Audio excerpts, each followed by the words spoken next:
సమాచారం కోసం 95 న్యూస్ ఇప్పుడు యాప్ లో మీ ముందుకు వచ్చింది. వెంటనే డౌన్లోడ్ చేసుకుని న్యూస్ అప్డేట్ తెలుసుకోండి. ప్రతి క్షణం ప్రజాక్షేమం కోసం.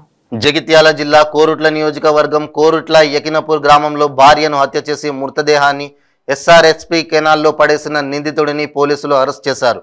మద్యానికి బానిసైన నిందితుడు భార్యను హత్య చేశాడని పోలీసులు తెలిపారు. కనిపించట్లేదని చెప్పి ఆ తల్లి కనిపించకపోవడం విషయంలో తండ్రి మీద అనుమానం ఉందని చెప్పి మాకు దరఖాస్తు చేయడం జరిగింది.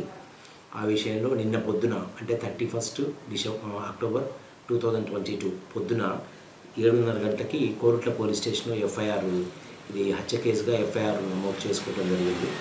ఆ విషయంలో నిన్న విచారణ జరిపి ఈ దరఖాస్తు వచ్చినటువంటి 2 గంటల్లో ఇతన్ని నిందితుడిని దీంట్లో అరెస్ట్ చేయడం జరిగింది. ఈ నిందితుడి యొక్క వాంగ్మూలం ప్రకారము ఈ నిందితుడు బాగా తాగుడికి బానిసై ఆ రోజు తెల్లవారుజామున 4 గంటలకి ఆ నిందితుడి భార్యకి జరిగినటువంటి ఘర్షణలో ఇంట్లో ఉన్నటువంటి ఒక రోకల బండ తీసుకొని ఆమెని భార్యని తీవ్రంగా ముఖం మీద కొట్టడం వల్ల ఆమెకి గాయాలే ఆమె చనిపోయింది.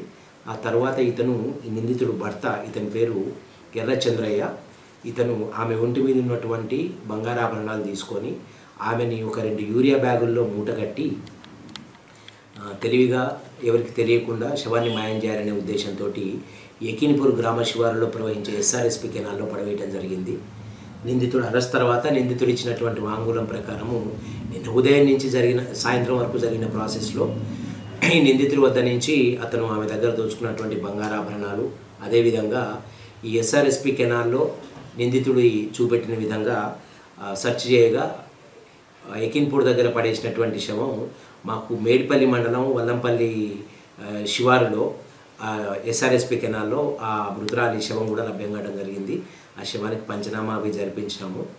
ఈ విషయంలో నిందితుడిని నిన్న రాత్రి అరెస్ట్ చేయడం జరిగింది. ఈరోజు ఇతన్ని కోర్టులో ప్రొడ్యూస్ చేస్తూ ఉన్నాం. సో ఈ కేసులో మాకు ఫిర్యాదు వచ్చినటువంటి 2 గంటల్లోనే మా సిబ్బంది ఎస్ఐలు శ్యామరాజ్, సతీష్, మిగతా అందరూ కూడా చాలా కష్టపడి పనిచేసి చాలా తక్కువ పీరియడ్లో ఈ నిందితుడిని పట్టుకోవటమే కాకుండా నిందితుడి వద్ద నుంచి అతను దొంగిలించినటువంటి సొమ్ము, అదేవిధంగా నిందితుడు మాయం చేసే ఉద్దేశంతో కెనాల్లో పడేసినటువంటి శవాన్ని సైతం స్వాధీనం చేసుకొని నిందితుడిని అరెస్ట్ చేయడం జరిగింది. ఉన్నతాధికారులకి మా సిబ్బందికి వీళ్ళకి రివార్డ్స్ గురించి మేము ప్రపోజల్స్ పంపి